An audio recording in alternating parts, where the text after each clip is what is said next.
ओए जिवें निभदी पई बेली गुजरन दे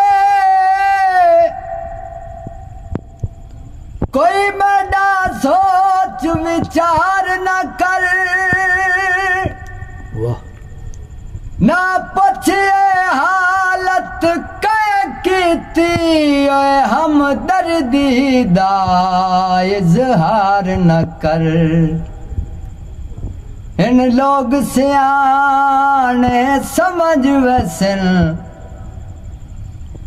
मेरे दर्दा दा प्रचार न कर मत पहला मुजरो तू होवे चल शाकिर दा निर्वार न कर वाह वाह कणक दा भी पौंदा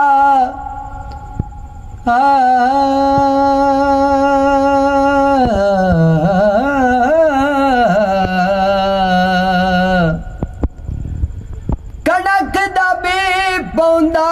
मुड़ दी तो बाए एक बार मनी पौंदा